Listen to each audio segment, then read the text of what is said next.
Hi, everybody. Welcome to our April webinar here at the Ramapo College of New Jersey Investigative Genetic Genealogy Center. My name is Tracy Boyle, and I'm the case manager at the IGG Center, and I'll be your host this evening. Tonight's webinar is Untangling Tangled Trees, a beginner's guide to Banyan DNA. We're lucky to be joined by two fantastic speakers, Margaret Press and Rebecca Somerhalder, who will walk us through this incredibly useful tool and how to apply it to our own research. But before we dive in, I just want to give a quick introduction to the IGG Center for those who may not be familiar with us.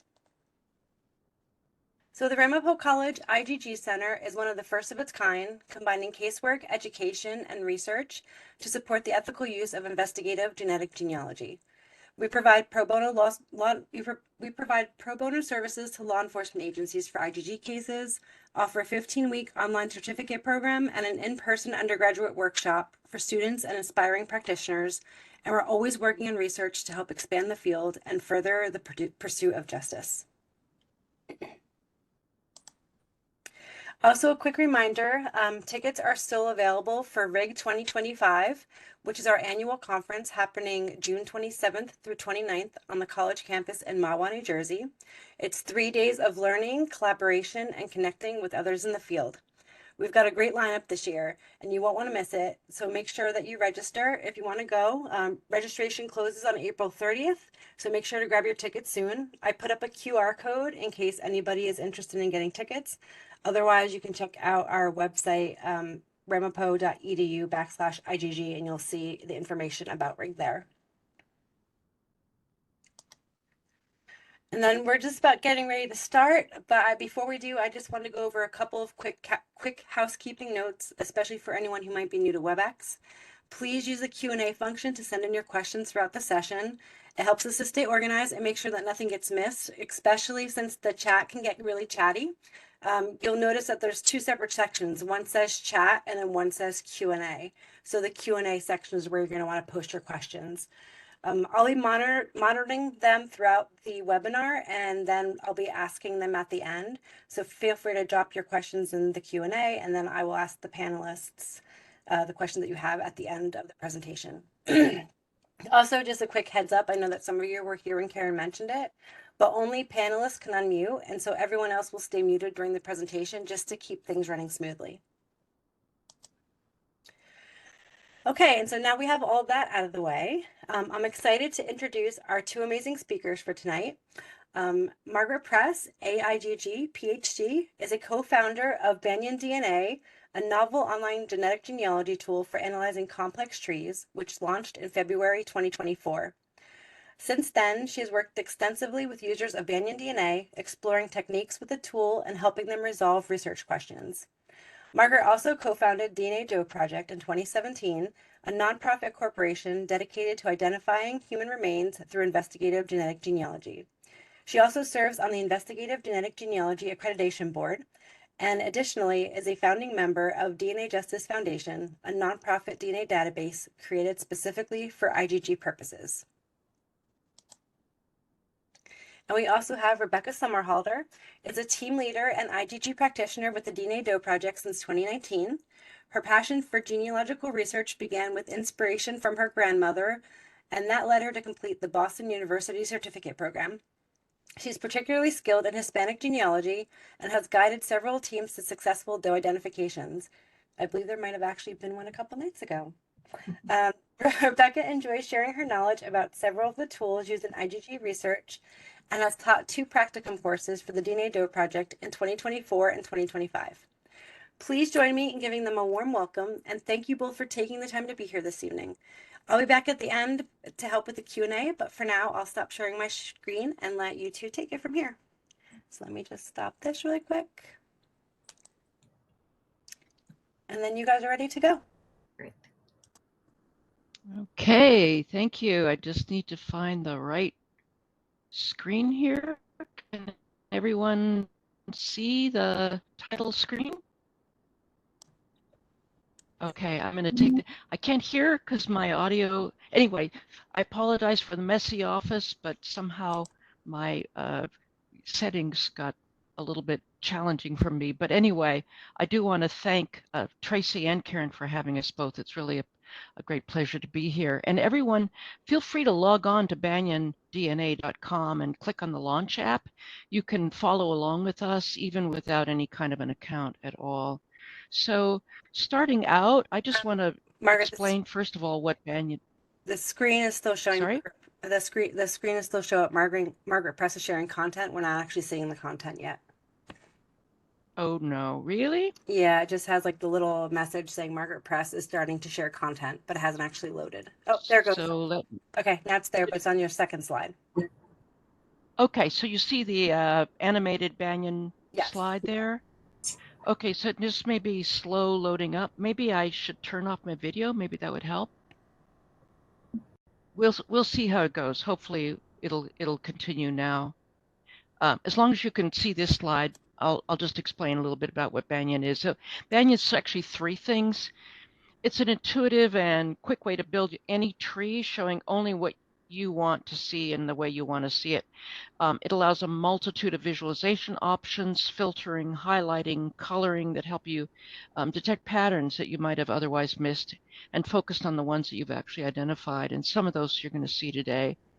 But finally, and most powerfully, it's by entering your shared DNA amounts between any two individuals in your tree and running calculations, you can validate your research. Banyan will help you spot where the DNA data does not align with your documented paper trail. So if you have a research question, the calculations can help you find the most probable locations in the tree where, for instance, we've got John and Jane Doe's or your suspect DNA or an adoptee or your own research question. And if it involves an unknown great-grandfather, and there's also methods for that, but we're not going to discuss those today. So focusing on what it is you want to know and what you already know is the first step that you take whenever you work with data and tools. So today we're going to focus on how Banyan can help with IgG work in particular. So do you see the next slide, or is it still loading slowly? No, you're good. I see it. All right, how does it work? Okay, so what does it do and how does it do it? Banyan dynamically simulates the inheritance of DNA from all common ancestors in the tree down to any persons with DNA match data, no matter the path or paths connecting them. Because of the randomness in autosomal DNA inheritance, Banyan runs these simulations thousands of times to estimate the expected ranges of shared DNA for each pair of DNA testers in your tree. The novel statistical approach that's utilized here allows these thousands of trials to be run in really just seconds. So then it compares those expected simulated results with the actual shared DNA values that you've entered, and it assesses how well the DNA data aligns with the structure in your tree. So to get us started, Rebecca's going to now take us through the basics of how you get going in Banyan. Okay, so for reference, most of the actions and concepts are documented on our website under the Docs tab. There's also a helpful quick start guide and video. This is a good place to remember as a first stop when questions arise about how to use Banyan features. So there are three ways you can get started using Banyan DNA. No account, not logged in, build a tree, play around, but you can't save it. A free account, you can save one project with 50 people. A paid premium account, which is normally $75 a year, this allows you to create 50 projects, each with up to 500 people. You'll have access to premium features, some of which we'll be discussing tonight, such as the ability to import GEDCOM files. Most importantly, it allows you to export your project so you have a backup on your own computer and the ability to share it with anyone else or edit with some cool third-party tools. By the way, any one of you attendees may use the coupon code to get 10% off your first year subscription if you redeem it in the next month. But you can do much of what we'll cover just for your free account. Right. So if you have a premium account, you'll see a dashboard when you log in. You can open an existing project or create a new one. pick a different color if you want to organize your projects by family, purpose, whatever your imagination comes up with. And tags allow additional information like date created or last updated or which family or anything you want. Project names are searchable, as are tag strings. Okay, so for a lot of people, and projects, you can just throw together trees in Banyan. It's one of the easiest tools available to build quick and dirty trees, play with relationships, and experiment. But for most IGG work, you likely want a more planned approach. And here's how I use Banyan. So I try to prepare in advance by first making sure I have my tree available. I usually have a graphic representation of an MRCA or a project that I want to input into Banyan. That would be like a Lucid or a Draw.io or some other drawing tool. I want to know, how do the matches match one another? How do they match the target that I'm looking for? And how I want to start off and have a general idea of where I think the target might fit. And so the Draw.io diagram that is here, also a matrix. If you don't have to do it this way, but a matrix from GenMatch or FTDNA that you've already prepared in advance would be helpful. Or you can do what's on this Draw.io, which is there's a lot of match-to-match data that's noted. So when you get ready to start inputting all of your information, you have it in one place. Okay, so first thing you're going to do, you're going to open your project. It is blindingly fast to create a tree, starting with any one you want. Then you can add children. You can add, like here, you're putting in the child. Then you come back, you're going to go ahead and put in a parent. And if you add spouses, be sure and connect them both to their children as appropriate. Okay, in your user settings, you can turn on access to beta features, which currently includes importing GEDCOMs. Be sure and export your project before you do this. If you're adding the GEDCOM to an existing tree, but you can also, I'm sorry, be sure and export your project before you do this if you're adding a GEDCOM to an existing tree, but you can also just import a GEDCOM into a new empty project. The prompts will allow you to select a subset of the GEDCOM up to the maximum of 500 people in your project. Ignore the higher limits in the screenshots. This is a special account. So this is an example of what it looks like when you import the GEDCOM into an existing tree. You move your old tree, your smaller tree out of the way, and then you go through the process of importing your GEDCOM.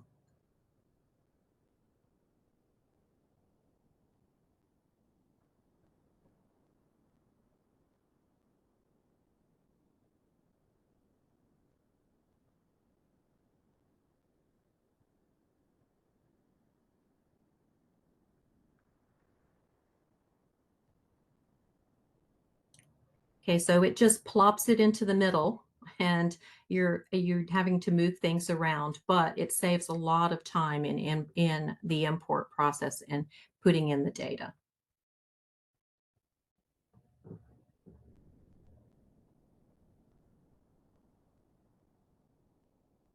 Okay, so the next slide is adding your shared DNA amounts between any two matches.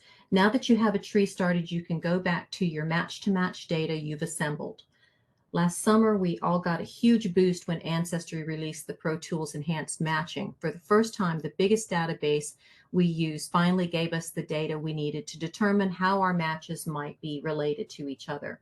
Recently, FTDNA has followed suit with their own new matrix of shared match amounts, similar to the matrices provided in GEDmatch. And BanyanDNA was uniquely positioned to take full advantage of all this new information, since you can now enter the shared DNA amounts between any two people in your tree. Then a field for the database provider. It's not absolutely necessary to do that, but if it's not used for anything in the calculations, but it's a way for you to remember where you got the shared CM amount. Companies will vary. Here is how you enter shared DNA amounts between two people in your tree. So running calculations. You've built your tree, you've entered shared DNA data. Now let Banyan tell you what it means.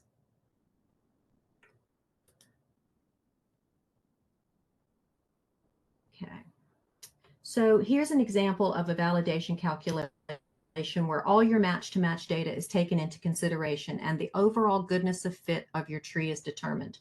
We've created a simple tree where we've tentatively placed our adoptee, Marcia, as a niece of Doris, whose tree we've built out. We've entered shared DNA data between Marcia and her matches, as well as between the matches themselves. We run a validation calculation which displays the following for every pair of matches. All the relationships Banyan found between them based on where you place them in the tree, the amount of shared DNA between them which you entered. Based on the simulations, the average amount of DNA that Banyan calculates would be expected given the relationships. The expected range, i.e. one standard deviation higher or lower than the expected average. About 70% of the time your matches will fall within this range. The number of standard deviations your reported amount offers from the average and the quality score based on that number. You will occasionally get matches within 2 standard deviations, but higher than that, you probably want to take a closer look. And if multiple matches are higher than 1 standard deviation, see if they skew in one direction. For example, if the actual amounts are all higher than the expected amounts, they may share an additional relationship. Now we can go back to look at our John Doe's tree. Visualizing, validating, and fixing your tree. So this tree is the one that was displayed in the Draw IO that I showed you earlier. This is the information that is entered. So first thing I've highlighted is the actual matches that's coming up in purple. You can click it again and you can show if you've entered the birth date the sex of the individual. You got the blue and red squares. That showed you the males and the females. And this one actually shows you the ranges of birth date so that you can see how your matches actually line up with each other in terms of date of birth. Now we're going back to the match data. These are the ones that have match data. And now we're going to add an emoji to our doe. This helps you to visualize it later. You'll see the significance when we start to run the validation scores, but doe will stand out. Now we're going to go to the right, click on validation, and click on new calculation. We'll click validation, and we will run those figures. Okay, so the thing I want to point out here is this didn't go so well.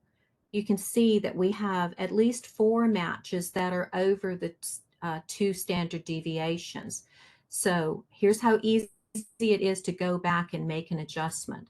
So we're going to take Maria Guadalupe and we're going to remove her as a child of Gumersindo, and we're going to change it and make her a child of Maria Juliana, because we think that might actually change the numbers. Now we're going to rerun the validation and see if changing that makes a difference.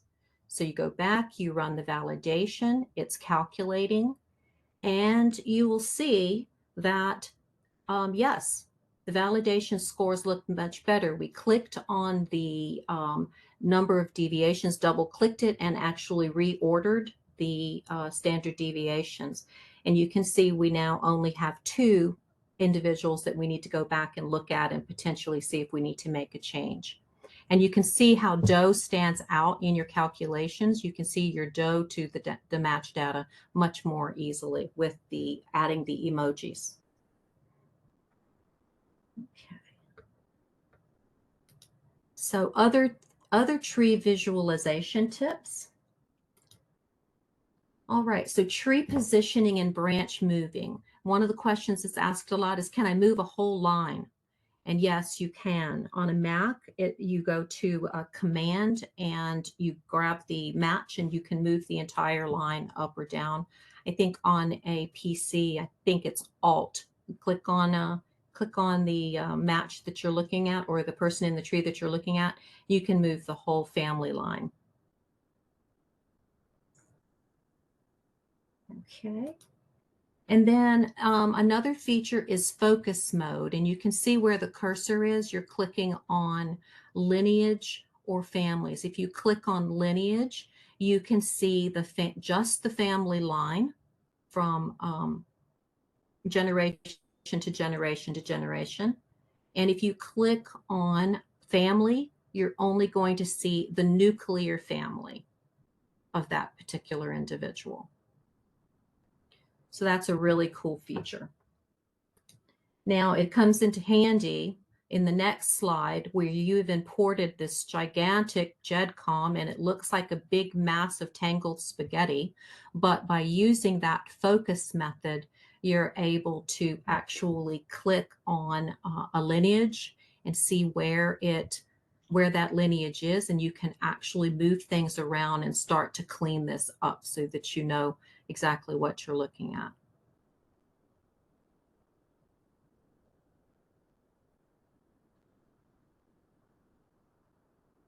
There you go. So excellent feature. Margaret is going to take over from here. Okay, can everyone still hear me?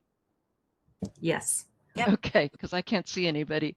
All right, so a couple features that are available, I think, for premium paid accounts. One is the prune mode, which looks like a little scissors icon on the top of your screen. It de-emphasizes people in the tree who are not relevant to the calculations. So that would include spouses if they've just married in, but they're not bringing any genetic matches with them. The other one is anonymize, which is really useful if you're going to present and you don't want the individuals in your tree to be identified for your audience. There's two ways to configure anonymize. Using your user settings, you can tell it to either truncate to just the first name or the first part of the string. Sometimes people will put in the centimorgans instead of a first name. So whatever you put up to the first space is going to be showing in anonymized mode. The second option is to just replace it with persons. So let's take a quick look on how that's going to show up. So this is first the pruning mode, the little scissors. You can see I've grayed out all the people that are not actually, it's going a little quickly for you, but the people were grayed out if they don't contribute genetically to the match information in the calculations. And this is anonymized where it should have, let me repeat that. It was very quick.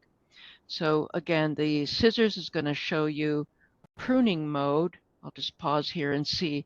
So everyone who's grayed out does not have any impact at all on the calculations where these different hypotheses are located, or within any of the matches of your person of interest. And then here is the anonymized mode. And when you click on that, you should be seeing everybody has been replaced by person 23, etc. All the names disappear. So this is great if you want a screenshot for a presentation. So there's two different ways to use Banyan's calculations. This is sort of the heart of the application. The first are the validation calculations that we've been showing you already, Rebecca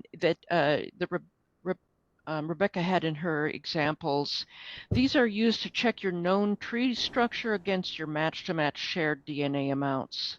And whenever you're embarking on a project that's full of mysteries, you want to be sure your tree is valid first. If your tree is incorrect, then there's no point in even speculating where your unknown person is, because it's garbage in, garbage out. So the first one is validation. If you open up calculations on the right sidebar, you'll get this choice of validation versus hypothesis. You can then edit the name of the calculation to anything you want, like is Jeff Allen's son or whatever. or removing 3 matches, whatever you want to do. You then can select the number of trials. This is the number of simulations that are going to be dynamically run. You can lower it to 100 if you want a real quick, rough calculation, or increase it to several thousand if you want more precision. It doesn't mean it's more accurate, it means it's more or less precise. So with the two kinds of analyses, regardless, Banyan is going to essentially go down through every ancestor to every match and calculate all the different pathways that, in this instance, Fran is descended from Ebenezer, 3 different lines. So Ebenezer's son Winston had 2 different wives, and Fran comes from both of them. So Fran comes from Ebenezer 3 different ways, and Banyan is going to total up all those different amounts of shared centimorgans. So we're always working with match-to-match data. In this case, it's going to be Fran compared to, can't read him, Isaac here. So we want to know how much DNA Fran should share with Isaac, given that she's related in 3 different ways to him. So here's what the relative matches is going to look like with Banyan. It's going to come down all those pathways. It's going to tell you in the calculations that they share 3 different relationships. Let's see if I can do this over on the screen here. They're a third cousin twice, 2 times removed twice through the Winston line, and then they're also third cousin once removed through Winston's other wife. Then additionally, they are going to be expected to share 45 centimorgans on average with a range of 13 to 97. Since we entered 64, we're well under 1 standard deviation. We've got a good quality score. You may wonder why that average is so small. It's because third cousin twice removes are not going to contribute a whole lot of DNA. So the validation calculation results are going to show, because you can't compare apples to oranges, so each calculation that you run stands on its own. In this case, we're going to be looking at what's called, sorry, I jumped ahead there, the chi-square test result, which is right here. Sorry, right there, it's 0.92 in this case. The chi-square test result is a number between 0 and 1. 0 means statistically there is no possibility that this tree is accurate as you've placed it.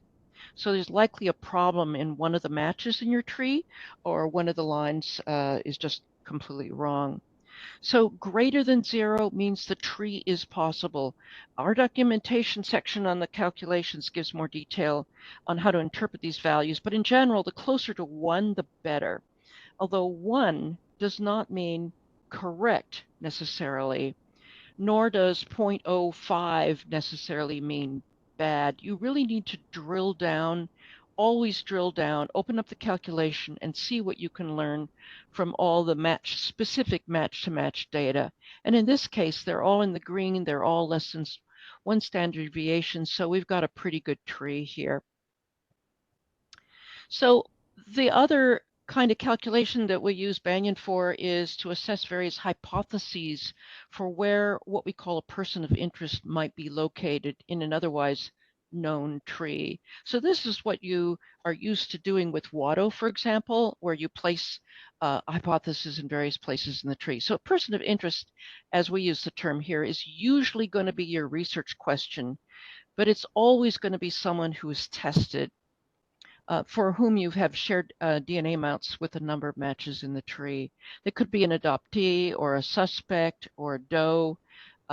Your research question is going to be, where does this person of interest fit in the tree or trees of their DNA relative matches? So you define your person of interest using the side panel. You click on that top icon, which is a person of interest 1, and I initially had set it to Jane Doe. I'm going to change it now to Marcia, my adoptee. Person of interest is a built-in special person in the application who's only associated with match data and with positions in the tree that are hypothetical positions. So for our casework, it often helps to give them estimated birth years and death years if you know them, and any notes that you might find helpful. For this case, we've for Marcia, we just said when she was adopted, so we know her birth year. So let's create some hypothetical positions in the tree, or educated guesses, if you will, where Marcia might be. So your question could be, is she the daughter of Helen, or is she the daughter of Henry? And so you might create nodes below them and change those nodes, convert those nodes into hypothesis positions as opposed to real people. So you do that now by right-clicking on any node in your tree and selecting Convert to Hypothesis. So then you would enter shared DNA amounts between your person of interest and any matches in the tree, just as you do for match-to-match data, as Rebecca showed you earlier. In other words, by going back to the person of interest sidebar and selecting match data to start entering the shared CMs with anyone in the trees tested. There's a number of other ways you can enter this, but there's always many ways in Banyan that you can do stuff. So you'll find that by playing around. So now that we've, this also is showing you that you can go back then to the all match data icon and edit those amounts, edit any of those fields that you see there. And when you click on those hypotheses, or actually any match in your tree, the amounts shared with other people are going to be highlighted. So you'll see that now you see 905 on Eileen's box. That's because I clicked on H1 and I could see that. If I clicked on Eileen, I would see all the match data that she shares with other people in the tree. So now we're going to perform calculations for hypothesis calculations. So let's look at a different scenario for Marcia in this case. So here's a tree where she could be either a first cousin or a double first cousin to Karen. Karen shares 1,104 centimorgans with Marcia. So we create one hypothesis by adding a child to Eric and Iris, who happens to be the sister of Karen's mother, if I can see it correctly here, and a child to Eric and an unknown mother, a single first cousin to Karen, as opposed to a double first cousin to Karen. So that would be hypothesis 2. So it's time to perform calculations now. We pull up the calculation screen and name our calculation for easy reference. In this case is Marcia, a first cousin to Karen. And then we tell Banyan how many trials to run, and then we let it rip. So remember that a trial is a computer simulation of DNA inheritance in your tree, and we recommend typically using 1,000 or more for good precision, but the fewer trials, the more variability you're going to see between runs. So people often ask, why does it say the average is 868 now, but yesterday it was 872? That's because they're dynamically run, and you're going to get slight variations each time. So you see here our results suggest that hypothesis 2 is a relative probability of 87% compared to all the other hypotheses in this run. It doesn't mean that it's 87% likely. That's a common misconception. These are all relative likelihood probabilities. So we can expand each of these hypotheses, and you'll see why. Hypothesis 2 is in fact much closer. 1104 is closer to the average calculated versus the double first cousin scenario that was hypothesis 1. Nowadays, actually, the calculations are going to show you all that. This was an older screen where it just shows one of the relationships, but now it would show you that there's 2 times first cousin. So we can't rule out the double first cousin possibility altogether, even though it's less probable, but it gives us a good direction to pursue going forward, such as looking for an alternative mother for Marcia and possibly some additional DNA testers that will help solidify our results here. So note that there's a really important difference when you perform these 2 kinds of calculations. The validation calculations only consider the actual person match-to-match data and ignores the data shared with the person of interest, whereas hypotheses calculations only looks at the DNA amounts shared between the matches and the person of interest. Okay, so working with a person of interest in hypotheses, your person of interest details are actually optional. You don't have to set any of those up. It's always the person you're placing in hypothetical locations, and it's a person who has tested. There's a couple of caveats I want to mention, two very common issues again and again that we see performing calculations.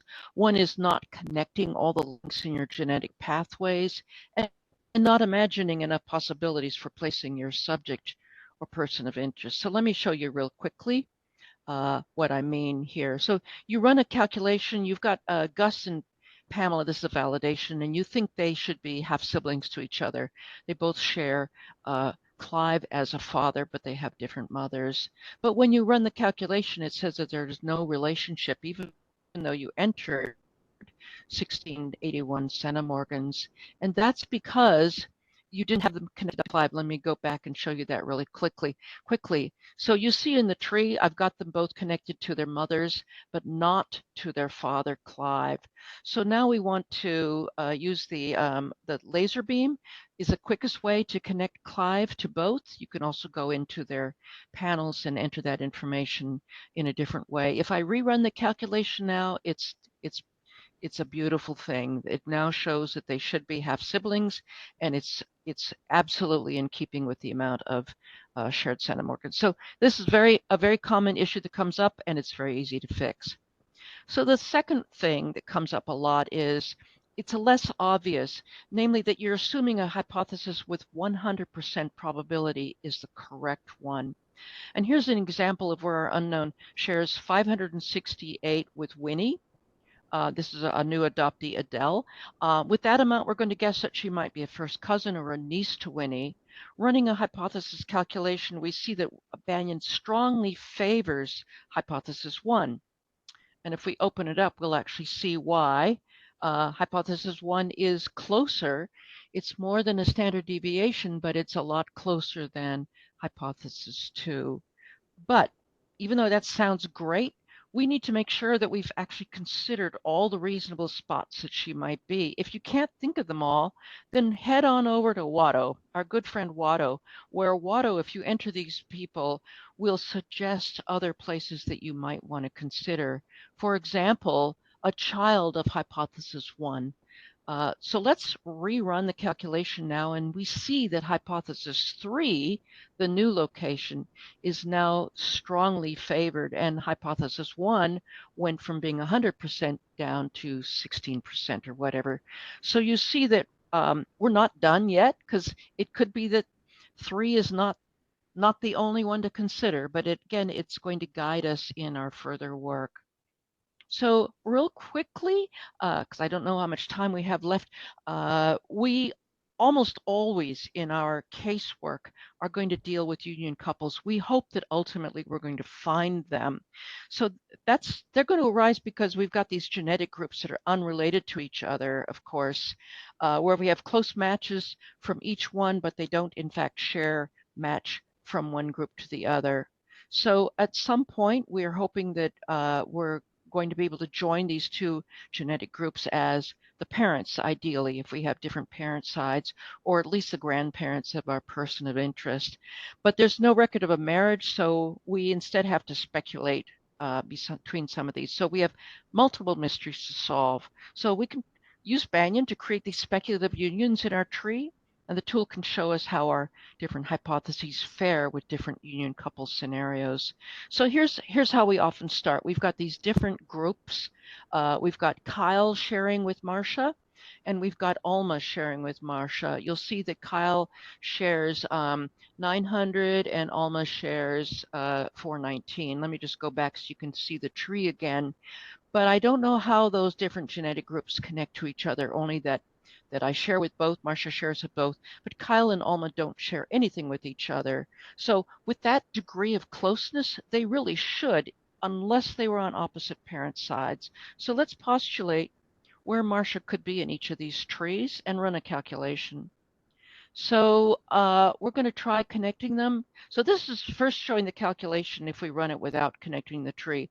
Both H's are going to fail because in H1 situation, it doesn't account for how she shares with the other grouping. So now we're going to connect them. You see, I used the lightsaber to connect H3, a new hypothesis location, to both Tom and a sibling, say, of Alma's grandparent. Let's say I found that Tom and Laura lived next door to each other in the census, or maybe they worked at the same factory. So even without documentation, I can posit a hypothetical place. And now connecting them, I see that I've got a really good hypothesis here that conforms very well to the data. It shows how Marcia is going to be connected to both of those other matches. So does that mean that this is in fact the couple? Well, no. We want to take into account more and more match data from both sides to see if we have the right couple. We might look for descendants of Laura, for example. We're just guessing that it's Laura and Tom, and it may be a sibling of Laura's. What it does tell us is that the possibility that it's a child of Clarence and Marge, because we want a full sibling, and a child of Sigrid is very likely going to be our union couple, parents of our doe. So that figuring out how union couples, how to make those links and how to guess at those links, and how you might need to work back in generations if it doesn't yet make the data fit. That could be actually a whole workshop in itself. So, and it's a topic actually of a great video created by one of our Facebook users in our Facebook user group. So real quickly, I want to show you, before we leave Marcia, just a couple of two quick features here. One is, no, I didn't get to show you the features here. Let me show you real quick. One is a feature that allows you to switch to light mode for people that don't like looking at all those dark screens. The other one is how to, and it's great for printing out screenshots too. The other one is a fairly new feature, how to change your hypothesis person, your person of interest, into a real person and save all that match data. So you can go from a hypothesis model to a validation model and not lose all that DNA match data. So this has been really useful when you want to switch back and forth between those two methodologies. You now have the ability to do that. And with that, I want to just leave a couple of things to remember to safeguard your work. If you have a premium account, you have the ability to export your project. We encourage you to do that. That creates a file in a format called JSON on your own computer, so you know you've got your data. Otherwise, saving, and anyone can save even with a free account, saving saves it in the cloud under your account. And you probably want to have autosave enabled in your user settings so that you know that your work is saved as you go along. But if you're going to mess up or experiment, creating your own copy is like version controlling, essentially. You've got it that you can restore from in a new project, or if you totally mess up your old project, you can restore there. So we really recommend periodic saving, exporting to JSON files.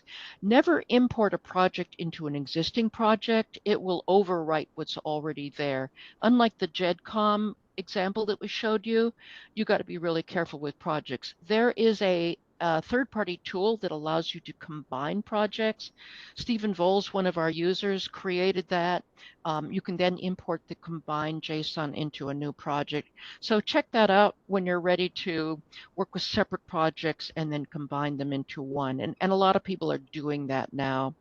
And then a reminder, there's that undo button, which is really, really useful, especially as you showed, Rebecca showed us, you undo so that you can reconnect your branch somewhere else. But it only saves the last 15 actions, which seems like a lot, but when you move a box around, that counts as an action. So you use those up pretty quickly. So then just quickly, I just want to note a disclaimer here. Banyan offers no warranty regarding the accuracy or validity or even the availability of any information on their website or their web application. Another reason for you to export your project periodically, because then it's your own. I just wanted to mention that giving credit where credit's due, the Banyan DNA tool incorporates a backend program initially written by William Press of the University of Texas at Austin back in 2019, actually. On our website, that you can find a link to a paper he wrote back then describing the model he used as the basis for the backend of our tool and the theory behind it. The program uses dynamic simulations of crossover or recombination events rather than linking to the static tables that Watto uses, for example. And more significantly, that allows us to handle these complex family trees with multiple relationships by following all those genetic pathways and adding the expected amounts together. In the ensuing years, we put together a great development team who built that fabulous user interface that's been enhanced over time so that it's become a really terrific tree building product in of itself. Some people don't even bother with the DNA, they just use it to build a lot of great trees. So I want to shout out to our user group. We just met an hour ago, actually. We meet every Wednesday for open hours, open office hours, where people share tips or problems or new projects.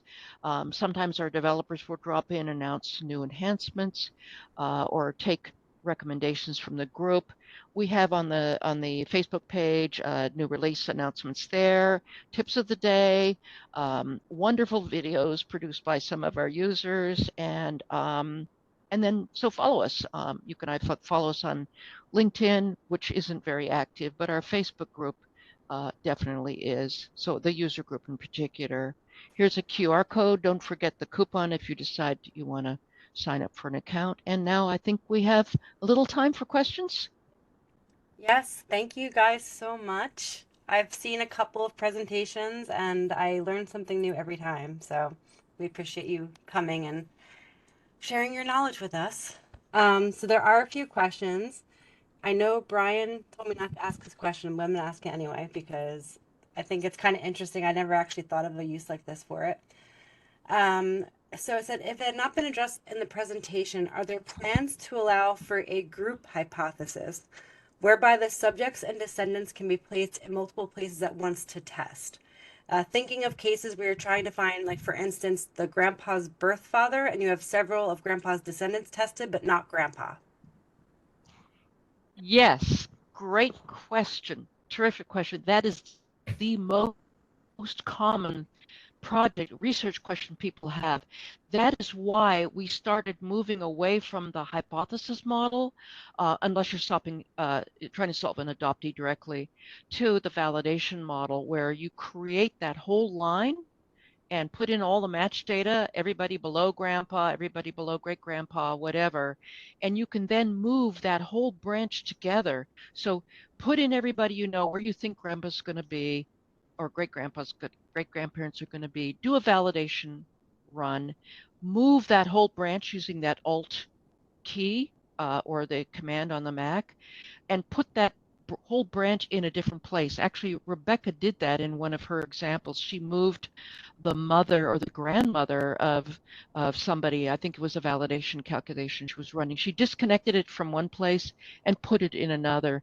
Then you run another calculation and you compare the chi-squared values. There's a third-party tool that Stephen Voles wrote where if you really want to change those chi-square values into relative probabilities, he has a tool that helps you to do that. But that's how you do it, and a lot of people are now doing it. You can move a whole family group together, and John Motzi has that great video that I mentioned. There's a link to it in our user group that shows you exactly that. So good question. Comes up all the time. Hope that answered. Great. I think it did. Brian, you can send a little message in the chat if you want to expand on that. Melissa has a couple questions. Her first one is, does Banyan have a way to track X matches as well? Another good question. I love these questions. So X matches right now, that's an enhancement we would love. X, Mito, Y DNA, that's all work that we're hoping our developers will start tackling this year. But right now, the way I do it, and everybody has their own methods, is to use those emojis. We have people who use emojis all over the place for all kinds of reasons. There's an emoji that looks like an X. You can put that all over your line from your match down to your doe, for example. You can also, what I do is put X line into the name field of wherever the X inheritance path would take you. Actually, I had this on an earlier presentation a year ago, I think at I4GG, showing that if you then filter by X line, there's a custom filter feature we didn't have time to get to today. But you can also color the boxes. There's techniques for doing that. So lots of ways that you can do that. You can highlight your X matches and make sure, the other thing you can do is make sure you enter the sex of everybody in your tree. Then when you click on, Rebecca showed you, click on the sex icon highlighter, all those red and blue boxes will show up. And you can tell if you follow an X inheritance line to your match by whether you never go through 2 blue boxes in a row when you go back and then forward to your match. Does that answer that question? I wish I could show you, but I don't think we have time. I think so. If you want to, yeah, she said it did. Nice that you brought up the Mito, because that was going to be my question, because I thought it'd be really neat if you could also track the Mito down as well. So nice to know that you're thinking about doing that. Yes. So the next question was, how do you recommend we approach small segment sizes that may be a result of population rather than direct relationship? For example, I have a match to a doe that shares 90 centimorgans. However, there's only one segment at 28 centimorgans, and the rest are all under 7 centimorgans long. So that is really the general endogamy question, right? Where all those little segments come from so far back. And actually, that's going to be a topic in an upcoming user group, because endogamy is the second most common question that's asked, is what do you do? Banyan will allow you to, Banyan will calculate for you possible relationships and predicted amounts based on what you put in the tree. If you can build back 20 generations and you know all those connections and you can put them in, Banyan will calculate them for you. But most people can't. We differentiate between endogamy, where we don't know all those connections, versus pedigree collapse and intermarriage, where we do. So Banyan will help you only with what's in the tree. What we're looking at various ways of, I think somebody's going to talk to us next week, of, and I think Leah Larkin has also done this. If you do a lot of data collection and you find that for, say, Ashkenazi or Maori or certain populations, you're going to typically see, for third cousins, another 5 centimorgans or 10 centimorgans over what you'd expect. You can sort of find ways of making these adjustments yourself. Again, Banyan is really the only tool where you can play around with these kinds of theories. So I would recommend throwing them in a big Banyan tree and then playing around with following the largest segment. If you only have one segment, then I would only enter 20 or 30 as a total instead of the 90. This may be part of, Ancestry sometimes does this with timber for those really small segments, but you can also kind of estimate yourself and then see how it fits. Okay, Melissa, if you have a follow-up, just feel free to add it in the Q&A section. I do have one question. I know that people have probably mentioned this a million times, but for Banyan, is there a plan to have something where it will automatically do the hypothesis for you at any point, or is that something that should always be, that you're always planning just to have done manually? So it's on we have a very long enhancement request list. And I think the developers are just going to be sort of getting going again pretty soon on tackling some of those enhancements. The reason it makes it so much harder than with Watto is with Watto, you're dealing with one ancestor and never with multiple relationships. The developers took a look at it, and when you consider all the possible ancestor couples, all the possible multiple relationships, are we third cousins 4 times? Is that a reasonable hypothesis? You can see that it's a developer's nightmare. So in a user group, that might be a good session to talk to a developer about letting them know what the need is and how you would envision that would work. They are not genealogists at all. They're programmers. So if you can explain to them what you want to see, they may be able to figure out how to implement it. But right now, it doesn't look like it's going to be easy. So we use Watto for that. But you can only do it a line at a time. But we thank Johnny Pearl for suggesting hypotheses for us. Yes, thank you. And Melissa said a perfect thank you. I'm excited for the endogamy discussion topic. Julian asked, would you be able to show the QR code again? I'm assuming for the Banyan QR code? Yeah, the QR code is just, so rather than try to muck up everything by bringing up the slideshow again, the QR code just takes you to our website, which is BanyanDNA.com. The coupon code is RIG 2025. So if you go into subscriptions, there's a place to enter a coupon code, and that'll get you the 10% off. If you have any difficulty with it, let me know. I set it up, and I don't always know what I'm doing. So What was the coupon? let me know. RIG 2025?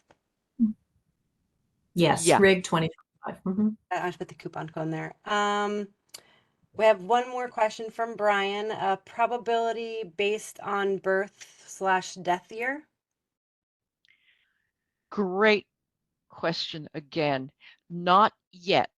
So Watto does that for you. So Watto in Watto Plus, at least you can enter the birth year, and it will use that to rule out some of the hypotheses. Does that mean that Karen's cutting us off? That's a very tactful thank you. But so anyway, Watto. Okay, 4 minutes. Great. Thank you, Karen. So Watto Plus will take that in consideration, and that's why you may want to go there and look to see what Watto suggests for hypotheses. But otherwise, what you do in Banyan is you enter those birth and death years wherever you know them, and then you can display them, you can highlight them. Rebecca showed you how to actually click on birth year, and it color codes them in a nice spectrum by generation, essentially. There's other ways you can play around with it so that you can manually see at a glance, well, this hypothesis wouldn't make any sense because this places this person born before their known parent or whatever. So right now, it's very low on the enhancement list, but it's down there somewhere. We've thought of everything and asked the developers for the sky. Perfect. Let me check to see if there's anything else. I think the questions are all good. I'm just going to really quick also drop the conference link in case anybody wants to join us at the conference. Great. I have that. I shared the Banyan link so that they have that as well. And if there's any more questions, just go on over to the user group there. People are really, really good at answering and helping each other. Perfect. I see no more questions. Everybody's just saying thank you. Thank you so much. Can't wait to try it. Karen just said I was just making sure that I got my thank yous and not cutting you off. Oh, no, I see all the thank yous. It's really sweet to see all these people. Yeah, thank you. Thank you. Yes. Thank you for having us. It was really fun. Yeah, so thank you. Thank you very much for having us. Yes, thank you so much for being here. Thank you, everybody, for coming to hang out with us tonight. We really appreciate it. And we know you could have been anywhere, so we're happy you spent your time with us. And hopefully we'll see you all very soon. We'll good night, see you at everyone. RIG. Have a good night. Goodbye, everybody.